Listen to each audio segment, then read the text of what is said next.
사지마비가 있으신 분들은 침상 양편에 두 사람이 등장하는 거예요. 그렇죠? 양편에 한 사람씩 마주 서서 어깨와 등 밑을 다른 팔은 둔부와 대퇴를 지지한 후 신호에 맞춰 두 사람이 대상자를 옮깁니다. 그래서 이 머리 쪽으로 옮길 때 두 사람이 등장하는 경우는 협조가 불가능한 사람일 경우 두 사람이 대상자를 옮긴다라고 우리가 알고 계시면 되겠습니다.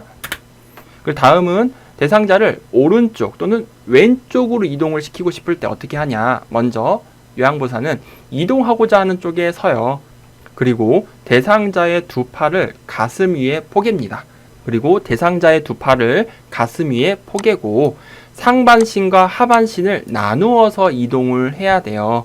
그렇죠? 상반신 먼저 가고 하반신 그 다음에 간다. 이렇게 보시면 되고요.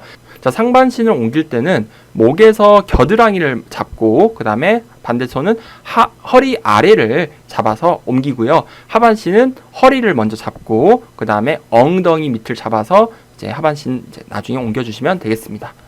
자, 그 다음에 옆으로 눕히기 순서가 있는데요. 283페이지 1번 돌려 눕히려고 하는 쪽에 서요. 그리고 머리를 돌려요. 돌리고자 하는 쪽으로. 그리고 눕히려는 쪽에 손을 위로 올리거나 양손을 가슴에 포개 놓아요. 돌려 눕는 방향과 반대쪽 발을 다른 쪽 발 위에 올려 놓습니다. 그리고 반대쪽 어깨와 엉덩이에 손을 대고 옆으로 돌려 눕히는 거죠. 그리고 마지막 엉덩이를 뒤로 살짝 이동을 시키고 어깨를 움직여 편안하게 하여 준다. 이 말이 마지막에 나오게 되는 겁니다. 그래서 우리가 오른쪽이든 뭐 옆으로 눕히든 그리고 또 위로 올리든 마지막은 항상 대상자가 이 자세를 바꿨을 때 편안한지 물어보는 게 순서에서 마지막이에요. 불편하면은 다 바꿔줘야 되죠. 자, 다음 넘어가겠습니다. 자, 다음은 일어나 앉기에 대한 상황들을 이제 볼 건데요. 284페이지에 내용들입니다. 먼저 꼭 알아두기에 있는 내용을 한번 적어봤어요. 요양보호사는요, 꼭 대상자 앞쪽에서 체위 변경을 해야 된대요. 이유는 뒤쪽에서 체위 변경을 시도하면 대상자가 낙상 발생 가능성에 대한 불안감을 가지게 되므로 그때 근육이 긴장도가 증가해서 더 불편하게 된다라는 거죠. 그렇죠? 그래서 앞쪽에서 안정감을 주기 위해서 체위 변경을 해야 한다. 이 내용이 있었어요. 자, 사지마비 대상자인 경우는 그럼 어떻게 해야 되냐? 제일 먼저는 항상 이런 식으로 뭐 설명한다. 그 다음에 대상자 가까이에 선다. 그리고 마비된 양손 가슴 위에 올려놓는다. 다리도 가지런하게 하는 게 좋겠죠. 우리가 대상자를 이제 움직이게 할 거니까 손발이 자꾸 풀럭풀럭거리면 안 되잖아요. 그래서 가지런하게 양손을 가슴 위에 올려놓는 게 초반에 이렇게 나옵니다. 그 다음에 한쪽 팔을 목 밑에 넣고, 자, 요양보호사 선생님의 팔을 대상자 목 밑에 넣으시고 손바닥으로 반대쪽 어깨 밑을 받쳐줍니다. 그 목 밑에 넣었던 손이 이렇게 어깨 밑까지 가는 거예요. 반대쪽. 그 다음에 요양보호사의 다른 손은 대상자의 가슴 위에 올려진 손을 지지하고, 그 다음에 4번 상체를 밀어 올리면서 요양보호사 쪽으로 몸통을 돌려 일으켜 앉힌다. 그리고 두 다리를 편 상태에서 앉히고자 하면은 이때는 조금 위험할 수가 있어요. 넙다리뼈가 골절될 수 있다. 그러니까 위험하다. 될 수 있으면 펴고 앉히지 말라. 이런 뜻입니다. 자, 이런 식으로 요양보호사 선생님 한쪽 손이 먼저 어떻게 목 뒤로 지나서 반대쪽 어깨를 잡고 있고요. 그 다음에 다른 손으로 여기 가슴 쪽에 있는 팔을 딱 잡고 있어서 일으켜 세우고 있어요. 다리를 편 상태에서 하지 말라는데 책에는 다리가 펴져 있네요. 근데 좀 주의하라는 소리겠죠. 골절될 수 있으니까. 자, 다음 넘어가겠습니다. 자, 다음은 앞에서 보조하면서 우리 침대에 걸터 앉아 계신 우리 어르신을 일으켜 세우는 상황이에요. 그래서 1번 대상자 발을 무릎보다 안쪽으로 옮겨줍니다. 그러니까 이 발이, 어르신의 발이 무릎 뒤로 가 있어야 된다는 거죠. 앞으로 나와 있으면 안 됩니다. 그 다음 2번 요양보호사의 무릎으로 대상자의, 이거 중요해요, 어디? 마비된 무릎 앞쪽을 지지합니다. 자, 이거 체크 잘 해놓으시고, 앞에서 보조하는 경우는 대상자의 마비된 무릎 앞쪽을 지지하는구나. 자, 그 다음 옆에서 보조하는 경우, 우리 걸터 앉아 계신 분을 요양보호사가 옆에서 이렇게 세우려나 봐요. 그래서 1번 대상자 양 발을 무릎보다 안쪽에 옮겨 놓는다. 이거는 아까랑 똑같죠. 2번 요양보호사의 무릎으로 대상자의 마비된 무릎 뒤를 지지한다. 자, 이것 때문에 나중에 쌤들이 헷갈려요. 옆에서 보조하는 경우를 앞쪽에서 지지한다 이렇게 나와버리거든요. 그러면은 아니지. 옆에서 보조할 경우는 무릎 뒤에서 지지하라 그랬잖아요. 이렇게 우리가 설명할 수 있어야 되는 거죠. 꼭 기억을 해주시고요. 그리고 요양보호사는 한 손으로 대상자의 마비된 대퇴부, 다른 한 손은 대상자의 반대쪽 허리 이쪽을 잡고요. 무릎을 펴면서 일으켜 세워줍니다. 자, 우리 한번 사진 한번 볼까요? 자, 이렇게 옆에서 보조하는 경우, 그쵸? 사진에는 허리를 잡는 모습은 안 나왔지만 이렇게 무릎 뒤에서 옆에 계실 때는 무릎 마비된 쪽 무릎 뒤를 지지하면서 한 손은 무릎을 잡고 한 손은 아마 뒤에 허리를 잡고 있을 거예요. 이렇게 하면서 이렇게 일으켜 세워주는 겁니다.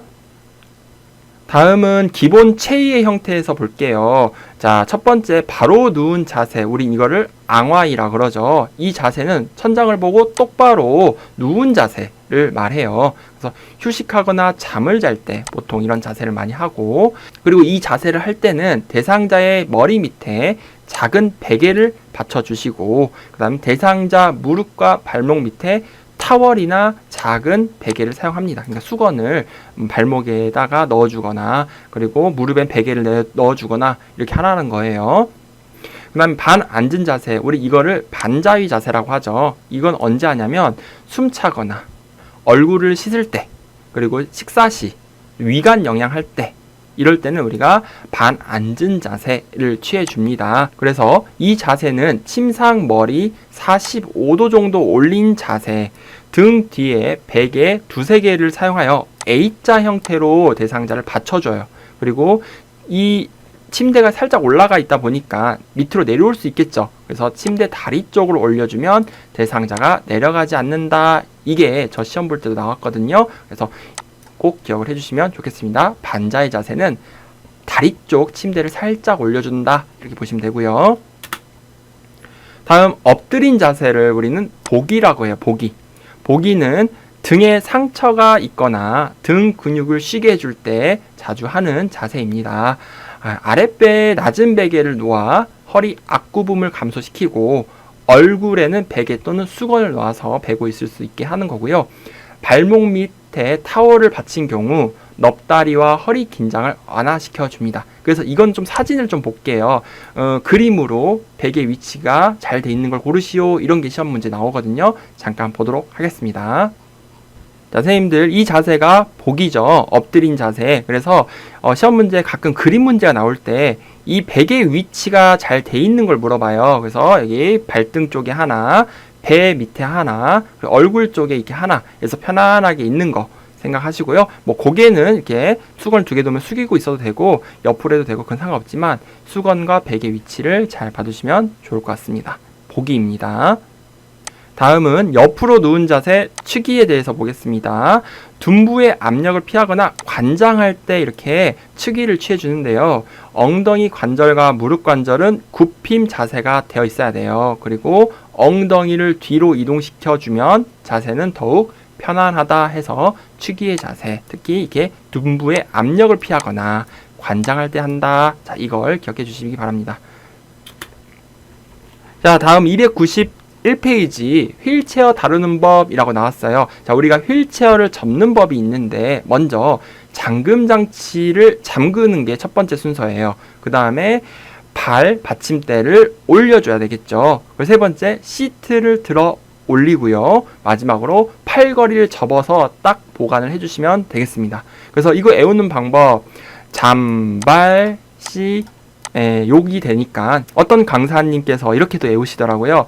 잠군의 발을 밟았더니 욕을 이렇게 했대요. 그래서 휠체어 접는 법 순서 가끔 시험 문제 나와요.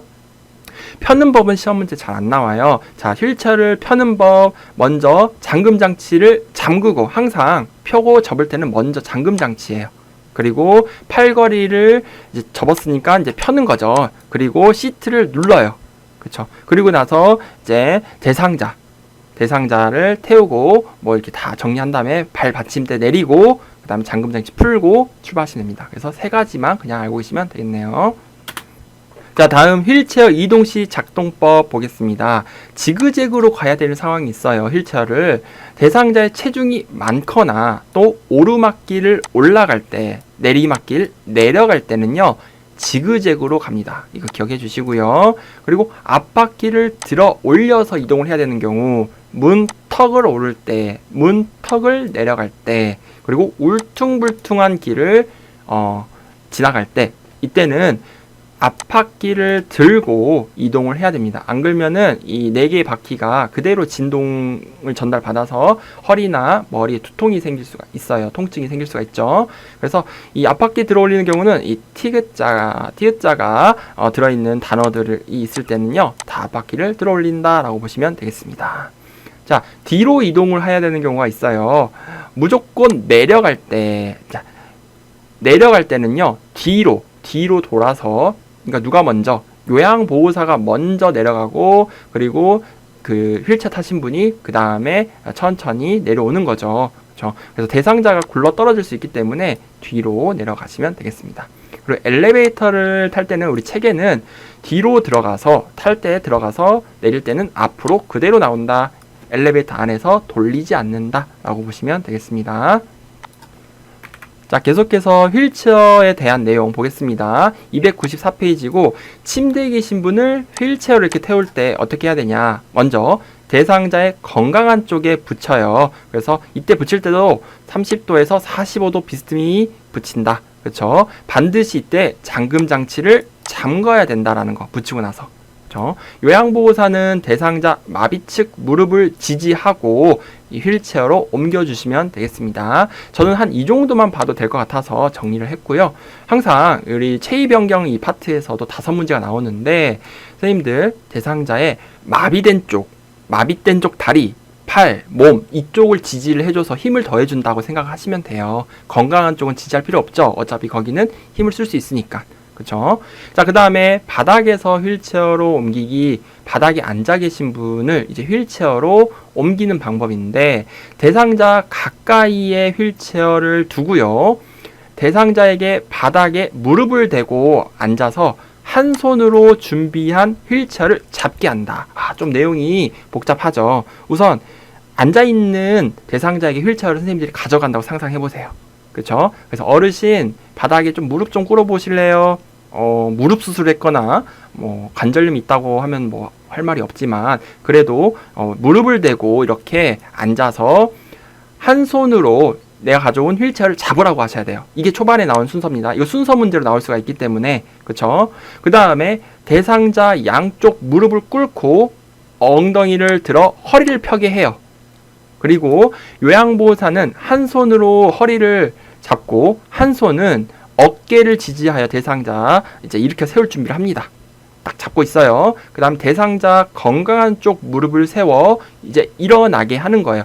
지금 엉덩이 들고 허리 펴고 있잖아요. 이때 요양보호사가 힘을 더해서 한 손을 허리 잡고 한 손을 어깨 딱 잡아서 이제 대상자도 건강한 쪽 무릎을 세워서 자 일어날게요 해서 이제 앉히는 거죠.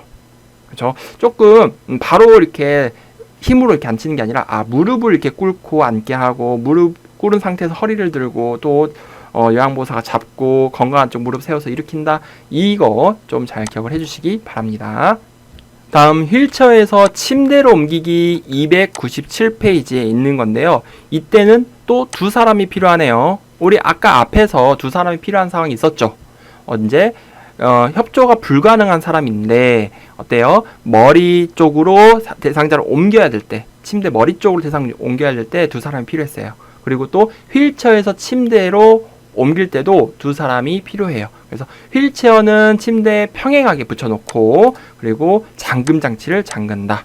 그리고 키가 크고 힘센 사람이 대상자 뒤쪽, 몸통 쪽에 서요. 그리고 다른 한 사람은 대상자 다리 바깥쪽에 딱 서 있는 거예요.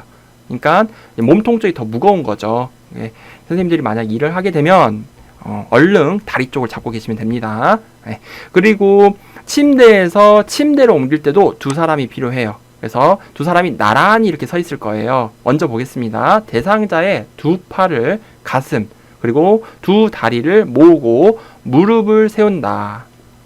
그리고 한 사람은 대상자의 어깨를 잡고 다른 한 손은 허리 아래에 넣어 딱 지지하고 있습니다. 이게 한 사람이 한 거고요. 또 다른 한 사람은 대상자 허리 아래를 지지하고 그 다음에 다른 팔로 두 무릎을 지지해서 밑에 쪽을 잡는 거예요. 그래서 나란히 옆에서 들어서 이렇게 넘겨주는 거를 생각하시면 됩니다. 사진 한번 잠깐 보고 넘어가겠습니다. 자, 이렇게 두 사람이 등장을 했죠. 그래서 무릎을 세우고 대상자 손도 가슴에 가지런히 하고 이런 상태에서 이렇게 나란히 서가지고 들어서 옮기는 그런 상황. 남성분들이야 가능할 것 같습니다. 우리 요양보호사 가냘픈 여성 선생님들은 허리 조심하세요.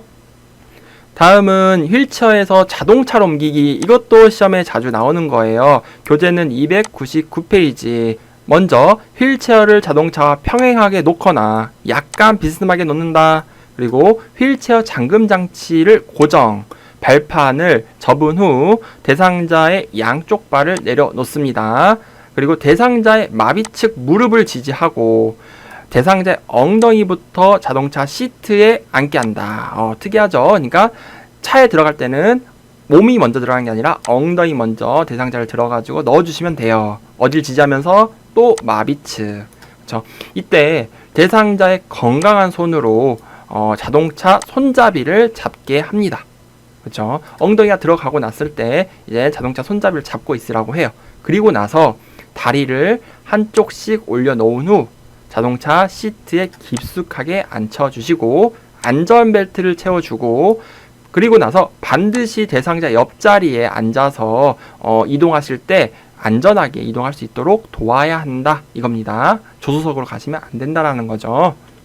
자, 다음은 300페이지에 있는 보행 벨트에 대해서 보도록 하겠습니다. 보행 벨트는 허리에 차고 있습니다. 허리에 차는 거예요. 그리고 차기 전에 고무 받침이 닳지 않았는지 확인하시고 바느질의 상태도 잘 확인해 주셔야 되고요. 요양보호사는 대상자의 불편한 쪽 뒤에 서서, 앞이 아니라 뒤에 서서 보행벨트를 잡고 같이 걸어주시면 되겠습니다. 자, 다음 301페이지에 보행기가 있어요. 성인 보행기는 보행기를 이용 시 팔꿈치를 구부리는 각도와 보행기의 높이가 약 30도 정도 되게 해야 되고요. 올라오는 높이는 보행기 높이가 둔부 높이면은 좋다라고 보시면 돼요. 자, 그런데 이 보행기를 사용할 때 양쪽 다리가 모두 약한 경우가 있고 한쪽 다리만 약한 경우가 있어요. 마비된 경우. 그렇죠? 그랬을 때 순서가 어떻게 되느냐? 이게 가끔 또 시험 문제 나오는데 양쪽 다리가 모두 약한 경우는 먼저 보행기가 먼저 나가고 그리고 한쪽 발씩 움직입니다. 그러나 한쪽 다리만 마비가 있는 경우는 편마비죠. 보행기와 약한 다리가 같이 함께 나가는 거고요. 그 다음 마지막에 건강한 다리가 나온다. 이렇게 보시면 되겠네요. 순서 두 번째 거 이거 약한 다리 한쪽만 있는 경우 기억을 해주시기 바랍니다. 자, 그 다음 지팡이 이용. 지팡이 이용도 시험 문제 아주 잘 나오죠. 순서 특히 계단을 오를 때, 계단을 내려갈 때 이거 순서를 고르시오 이런 게 잘 나오는데요. 먼저 계단을 올라갈 때 지팡이 이용하는 순서는 항상 지팡이가 먼저 나와요. 그 다음에 나머지 걸 생각하셔야 돼. 그래서 오를 때는 건강한 다리 먼저, 그 다음에 마비된 다리 순서로 온다. 꼭 기억을 해주세요. 그리고 내려갈 때는요, 지팡이가 먼저 마비된 다리, 반대죠. 마비된 다리가 오고, 그 다음에 건강한 다리가 마지막에 온다. 이렇게 우리가 또 외워주셔야 되는 부분입니다. 그리고 이 계단 오를 때라고 또 시험 문제 안 나오고, 뭐 버스에 승차할 때, 버스에 하차할 때, 이런 식으로 지팡이 어떻게 사용하냐 물어보니까 건강한 다리가 먼저냐, 마비된 다리가 먼저냐 꼭 기억을 해주시기 바랍니다. 그리고 이 지팡이 길이를 결정하는 게 있는데 지팡이를 건강한 발, 새끼발가락 앞 15, 옆 15 정도에 놓았을 때 팔꿈치가 약 30도 정도 구부러지는 정도가 좋고요. 지팡이의 손잡이가 대상자의 둔부 높이에 오는 게 가장 이상적이라고 합니다. 평소에 신은 신발을 신고 똑바로 섰을 때는 손목 높이, 그러니까 신발을 신고 딱 짚었을 때는 손목 높이고 일반적으로 그냥 있을 때는 둔부 높이가 맞네요. 다음 넘어갈게요. 다음 이제 이송돕기 체위변경 쪽의 마지막이에요. 이송돕기인데 305페이지. 외상이 의심될 경우 들어올리기 이것만 좀 보고요. 1인 부촉하기 이거 두 개만 좀 보겠습니다.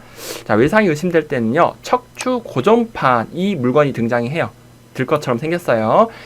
이거를 대상자 바로 옆에 놓고 대상자의 몸을 요양보호사 쪽으로 돌린다. 그래서 옆으로 딱 세워놓는 겁니다. 그리고 바로 척추 고정판을 대상자 밑에 넣어서 척추 고정판 중앙에 대상자를 놓고요. 이제 고정을 해야 돼요. 들어야 되니까. 그래서 무릎, 손목과 엉덩이, 위팔 순서로 벨트를 매요. 이렇게 하면은 척추신경의 손상을 조금 더 예방할 수가 있다라고 생각하시면 돼요. 자, 그 다음에 1인 부축하기. 이게 시험이 한 2번 정도 나와가지고 제가 이걸 내용을 넣을까 말까 하는데 한번 읽고 선생님들이 기억해 주시면 좋을 것 같아요. 요양보호사는 대상자의 손상되지 않은 쪽에 서서 대상자의 손상되지 않은 쪽 건강한 팔을 요양보호사의 어깨에 걸치게 하고 대상자의 손목을 잡고 이송한다. 이거죠. 그러니까 여태까지 우리 체위 변경 그 지지하는 건 다 어디 쪽을 지지했죠? 마비된 쪽을 이렇게 지지를 해줬는데 1인 부축하기. 특히 이거 전쟁 영화 같은 데서 이렇게 동료들 이렇게 어깨 동무하고 오잖아요. 그때는 손상되지 않은 쪽에서 대상자의 손상되지 않은 건강한 팔을 요양보호사의 어깨에 걸치게 하고 그 다음에 어딜 잡아요? 손목을 딱 잡고 이송을 하는 거예요. 걸어 다니는 거죠. 그쵸? 그래서 1인 부축하기가 조금 특이해서 시험 문제 나왔고 내용을 적어봤습니다. 다음은 감염성 질환 예방에 대한 내용이고요. 306페이지입니다. 감염의 증상은 열감, 발적, 부종, 인후통, 객담, 옆구리 부위의 통증, 삼출물. 삼출물은 진물, 이거 생각하시면 될 것 같아요. 그쵸? 이런 것들이 감염의 증상이고, 감염병 예방법으로 먼저 혈액이나 체액이 옷에 묻을 경우 먼저 찬물로 씻은 다음에 그 다음에 더운 물로 헹군다 라고 보시면 되고요. 그 다음 손 씻기는 고체 비누보다는 액체 비누 사용을 권장하고 있죠. 그리고 흐르는 물에 씻는 게 좋고 깨끗한 마른 수건 또는 일회용 수건 이런 거 티슈 이런 걸 사용하기 좋고 젖은 수건은 사용하지 않는다. 그리고 손 씻기 6단계도 가끔 출제가 돼요. 그래서 손깍지를 끼고 씻고 엄지손가락을 잡고 돌리고 손톱 밑을 손바닥에 비비고 이런 내용들 있죠. 이런 것들도 잘 기억을 해주시고요. 다음 310페이지에 보시면 흡입 물품 관리라는 내용이 나와요. 그래서 흡입병, 우리 석션이라고 하죠. 그 병은 1회 이상 씻어야 되고요. 그리고 흐르는 물에 카테터를 비벼 씻고 그리고 15분에서 20분 이상 끓여서 소독을 합니다. 이때 카테터나 컵 이런 걸 같이 삶는다라고 보시면 되고 카테터 등 고무 제품 쟁반에 널어서 그늘에 말려야 된다. 햇볕에 말리면은 이 고무는 변형이 되고 녹을 수 있죠. 그러니까 그늘에 말립니다. 라고 보시면 되겠습니다. 다음 복지용구 사용에 대해서 볼게요. 311페이지고 대여 품목이 있고 구입 품목이 있어요. 굉장히 내용이 많습니다. 대여 품목은 수동 휠체어, 전동 침대, 수동 침대, 이동 욕조, 목욕 리프트, 배 감지기, 경사로도 이거는 실외용일 거예요. 실외. 그리고 구입은 사는 거죠.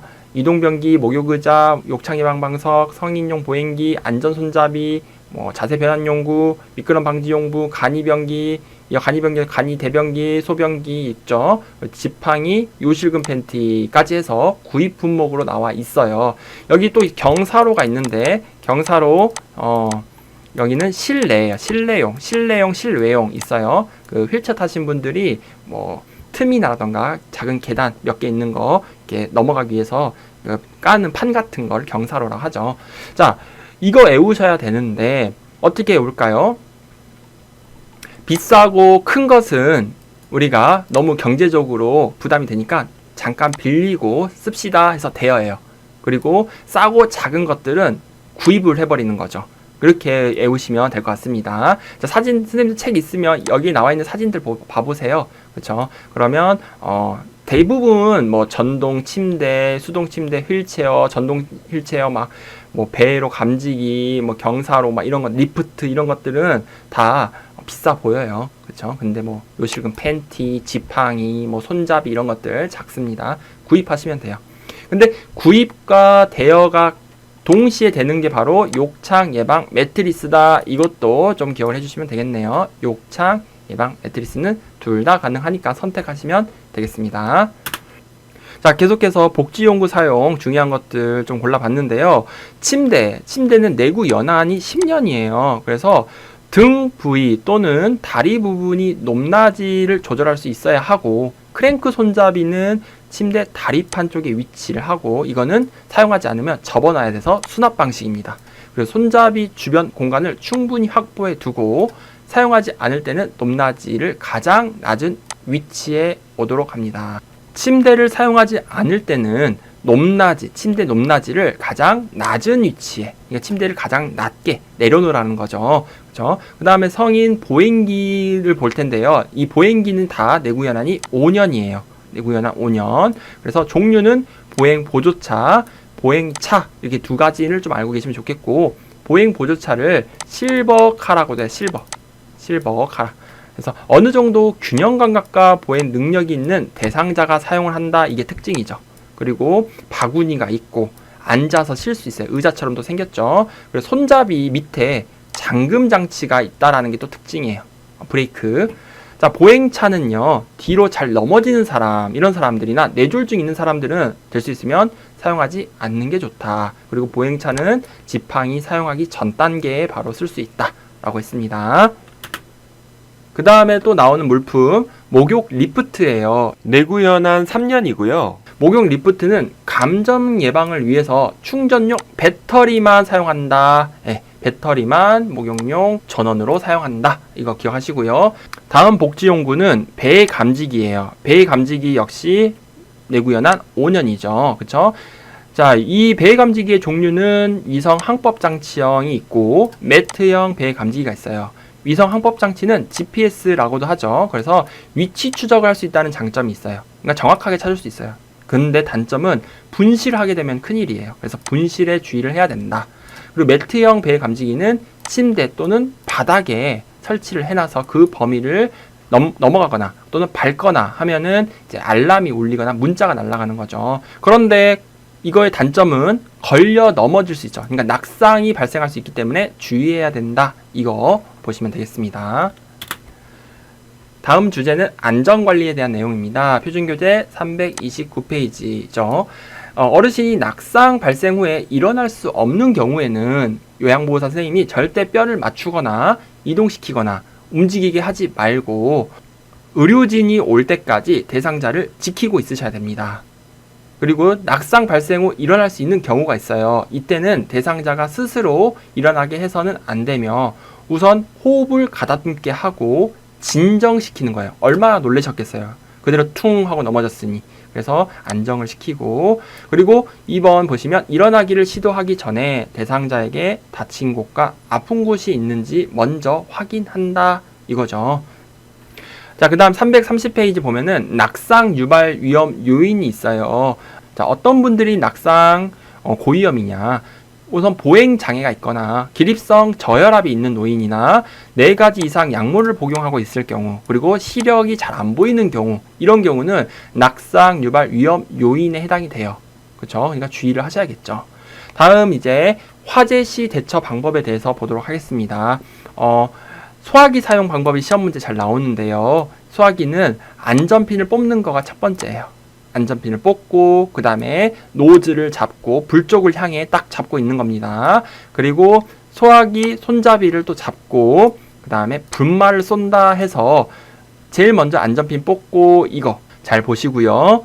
자, 그 다음에 옷에 불이 붙었을 경우, 자, 옷에 불이 붙었을 경우도 멈춘다. 그리고 눈과 코, 입을 가리고, 그쵸? 눈과 코, 입을 가리고 엎드린다, 뒹군다 해서 땅바닥에 불을 끄는 그런 장면이 있죠.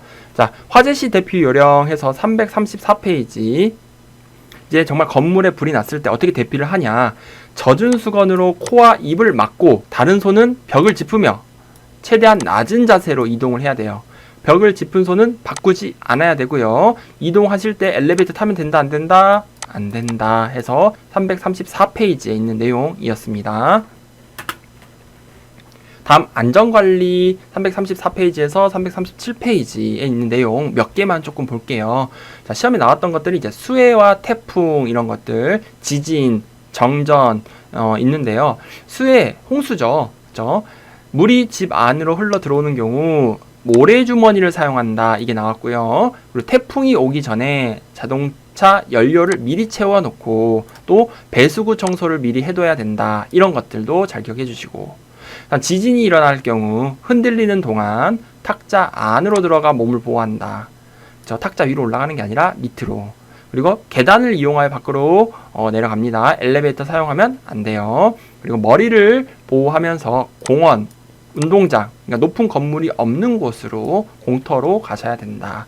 그리고 정전이 일어났을 경우 특히 장기 요양 기간은 정전에 대비하여 보조 전원 장치를 마련해 두어야 된다. 이런 것들도 기억해 주시고요. 하나 더 보겠습니다. 전기 사고 우리 감전을 얘기해요. 그렇죠? 이걸 예방하기 위해서는 먼저 의료기기는 반드시 3핀 플러그를 사용한다. 그렇죠? 접지용 3핀 플러그. 그리고 욕실, 샤워장 등에는 콘센트의 보호용 커버를 씌워 사용한다. 마지막, 감전 시 전류가 차단될 때까지 다른 사람이 닿지 않도록 해야 된다 해서 감전된 사람이 있으면 그 사람을 만지면 절대 안 되고 얼른 전류를 차단기를 내려서 차단시켜야 됩니다. 그리고 만지셔도 돼요. 다음 넘어갈게요. 자, 다음은